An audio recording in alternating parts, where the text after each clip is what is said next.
안녕하세요 고등학생 여러분. 여러분들이 9월 모의고사를 봤다라는 소식을 듣고 저희가 이렇게 또 영상으로 찾아뵙게 됐는데 일단은 너무 수고하셨다는 말씀 드리고 싶습니다. 이번에는 각 과목에 1등급을 받은 사람은 9월 이후에 어떻게 준비했나에 대해서 저희 경험을 나누는 콘텐츠를 준비하게 되었습니다. 저는 여러분들께 국어 공부 방법에 대해서 알려드릴 정윤한입니다. 일단은 우리 9월 모의고사를 봤으니까 모의고사 분석을 해야겠죠? 학생마다 스타일이 다르겠지만 저 같은 경우는 기출을 굉장히 나노 단위로 분석하고 집요하게 파고드는 그런 성격의 학생이었어요. 그래서 직접 문제지를 같이 보면서 이야기해보도록 할게요. 제가 어떻게 분석을 하는지에 대해서 좀 보여드리고 싶어서 이번에 9월 모의고사 중에 한 지문에 대해서 조금 분석을 해보았습니다. 아무래도 경제 지문은 이렇게 키워드들이 있고 그 키워드들이 연결된 경우가 많기 때문에 좀 굵은 펜으로 이렇게 동그라미 쳐놓고 어떤 식으로 연결이 되고 어떤 인과관계를 가지는지 파악하려고 노력했습니다. 문제들을 분석을 할 때는 각각의 선지가 뭐가 정답인지 오답인지를 분석하는 것에서 나아가서 지문에서의 정답과 오답의 근거를 형광펜으로 이렇게 하나하나 표시를 했습니다. 이런 과정을 반복을 하다 보면 출제자들이 어떻게 정답의 근거를 마련하는지에 대해서 파악을 할 수가 있게 돼요. 그리고 두 번째로는 어떻게 하면 내가 시험장에서 이 지문을 보다 빠르게 정확하게 풀 수 있는지에 대해서 성찰하는 시간을 가졌었는데요. 예를 들어서 제가 4번 문제를 시간을 많이 끌었다. 그러면 어떻게 했어야 하는지에 대한 피드백을 이렇게 적고 넘어갔습니다. 따라서 저는 이렇게 비문학을 분석을 할 때는 첫 번째로는 이 지문에 대해서 그리고 각각의 문제에 대해서 조금 자세하게 분석을 하고 두 번째로는 내가 이 시험장에서 이 질문을 좀 더 빠르게 풀기 위해서는 어떻게 했어야 되는지에 대한 피드백을 진행하는 방식으로 분석을 했습니다. 비문학을 제외한 문학이나 문법 같은 경우에는 제가 단권화를 만들어 놨었기 때문에 그 단권화를 반복적으로 읽으면서 헷갈렸던 개념들을 좀 되짚어보는 시간을 많이 가졌던 것 같습니다. 네, 안녕하세요 여러분. 저는 서강대학교에서 수학을 전공하고 있는 한이가람 17기 백승민이라고 합니다. 저는 이 영상에서 제가 9월 모의고사 이후에 어떻게 이제 문제풀이를 진행을 했고 어떠한 마음가짐으로 수능에 임했는지에 대해서 설명해 드리도록 할 테니까요. 여러분들도 참고해 보시길 바랄게요. 그럼 이제부터 제가 어떻게 문제풀이를 진행했는지 한번 보여드리도록 할게요. 네, 여러분, 이 문제집은 제가 수능 때 직접 사용했던 문제집인데요. 이렇게 위에 번호 아래에 보시면 제가 이 문제를 몇 번씩 풀었는지 체크가 되어 있습니다. 저는 이렇게 한 문제를 최소 3번에서 최대 6번, 7번까지 풀이를 진행했어요. 문제를 한번 풀 때마다 깨달았던 점 또는 놓쳤던 점에 대해서 필기를 하면서 공부를 했었습니다. 여러분들도 이렇게 반복학습을 좀 중요시 하시면서 공부를 해보시길 바랄게요. 작은 바람되어 가만히 그대 뒤에서 기대본다. 네, 여러분 다름이 아니라 제가 이 실전 모의고사 여기 문구를 읽어봤는데요. 제가 이제 이 실전 모의고사를 통해서 이것을 어떻게 이용하고 내 실력을 어떻게 올려야 되는지에 대해서 제가 공부했던 방법을 토대로 설명을 해드리려고 해요. 그러면 어떻게 이 시험지를 이용해야 하느냐? 일단 저는 이것도 등급에 따라 조금 나뉠 것 같아요.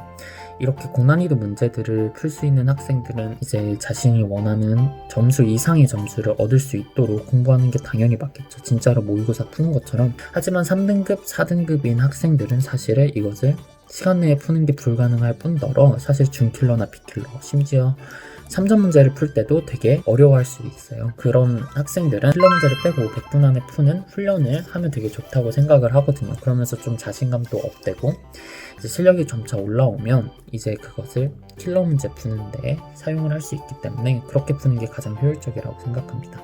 이 문제를 통해서 내가 얻어가야 할 게 무엇인지 또는 내가 훈련해야 될 게 무엇인지 잘 체크를 하시고 이용해 보셨으면 좋을 것 같아요. 네, 여러분 저는 9월 모평 이후로 여러분들이 영어 영역에서 점검해야 될 부분들, 또 스킬적인 부분들, 그리고 마음가짐에 대해서 조금 얘기를 해보도록 하겠습니다. 저는 영어를 준비할 때 특히 패러프라이징, 바꿔쓰기를 정말 중요하게 생각했습니다.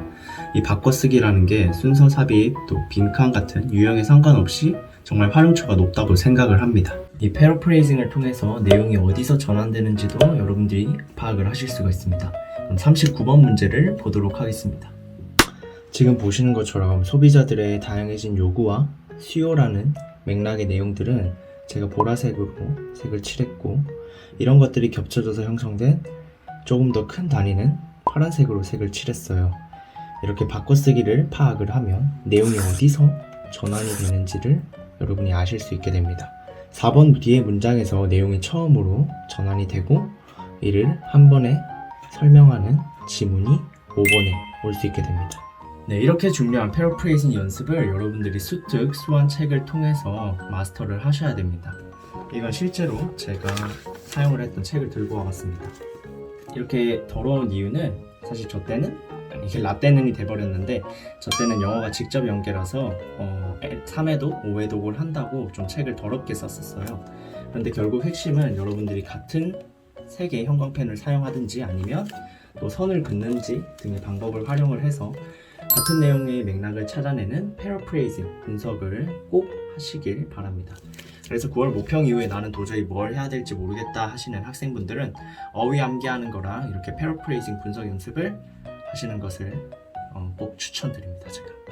안녕하세요. 저는 한이가람 17기로 활동하고 있는 엄승화입니다. 저는 현재 이제 서강대학교에서 철학을 전공하고 있어요. 철학을 전공하고 있는 만큼 수능 사회탐구 영역에서 윤리와 사상과 생활과 윤리를 선택을 했는데요. 앞으로 수험 기간이 얼마 남지 않았잖아요. 그래서 이 기간 동안에 사회탐구 영역을 어떻게 공부를 해 나가야 될지에 대해서 제가 몇 가지 팁을 알려드리려고 합니다. 첫 번째로는 개념을 확실하게 다지는 것이 중요해요. 예를 들자면 플라톤 했을 때 가장 먼저 떠오르는 게 뭐 이데아라던가 그런 개념, 바로 말할 수 있는, 스스로 정확히 알고 있는 개념이 있어야 한다는 거예요. 여기 먼저 살펴보시면 제가 개념을 정리를 할 때 이렇게 사상가 이름을 먼저 적고 사상가 얼굴을 비슷하게 그려봤어요. 왜냐면 문제에서 사상가 얼굴이 가끔 사진으로 출제될 때가 있었거든요. 그래서 이렇게 같이 외워두면 좋을 것 같아서 저는 이렇게 그려놨고요. 여기 개념을 마인드맵 형식으로 정리를 했어요. 이거는 사회문화 노트인데요. 사회문화도 마찬가지로 이렇게 개념에 대해서 저만의 요점 노트를 만든 거예요. 이 개념 요점 노트를 만들어 두면 시험 보기 전에 바로바로 그 개념에 대해서 찾을 수가 있어서 되게 편리하게 이 노트를 이용을 했었습니다. 그리고 한국지리나 세계지리 같은 경우에는 제가 지리 쪽에서는 많이 약했어서 이렇게 직접 그림을 그려가지고 먼저 이해를 한 다음에 그 다음에 개념을 암기했었습니다. 이렇게 하면 조금 더 이해가 쉽고 나만의 노트를 만들 수가 있어서 되게 좋았어요. 만약에 이렇게 나만의 요점 정리 노트가 없다 하시는 분들은 문제집에 요점이 정리되어 있는 부분을 반복적으로 읽어보는 것을 추천드립니다. 두 번째로는 이게 가장 중요한 작업인데요. 지금 보여드리는 것과 같이 나만의 선지정리 노트를 만드는 거예요. 구체적으로 보여드리자면 문제집을 보면서 저는 늘 형광펜으로 헷갈리던 선지를 표시를 해뒀었거든요. 그래서 문제집을 다시 돌아보면서 그걸 직접 이렇게 수기로 적어서 이 노트를 만드는 거예요. 또 학자 이름까지도 적어서 구분을 해놨어요.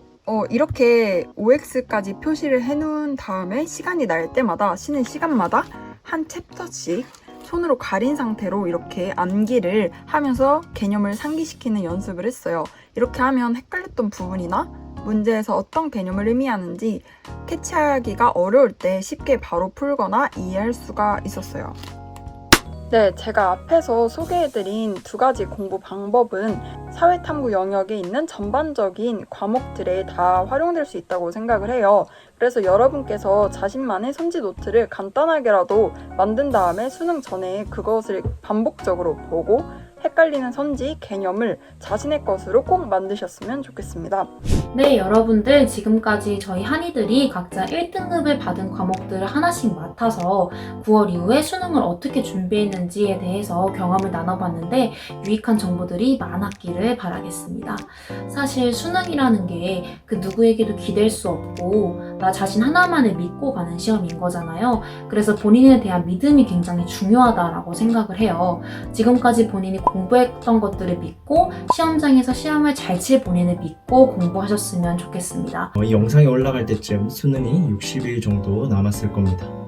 여러분들이 간절하실 만큼 주변에서 너는 안 돼라고 하는 말들은 과감하게 무시를 하고 여러분들이 지금 가고 있는 그 길을 믿고 묵묵히 나아가고 있길 바라겠습니다. 수능이 얼마 남지 않은 이 시점에서 많이 불안해하고 초조하고 걱정이 되시겠지만 그것들 다 스스로 다독여주면서 잘하고 있다고 자신을 믿었으면 좋겠습니다. 여러분들 꼭 남은 기간 동안 열심히 하셔서 원하시는 결과 받으시면 좋을 것 같아요. 여러분 응원하겠습니다. 파이팅! 화이팅! 안녕!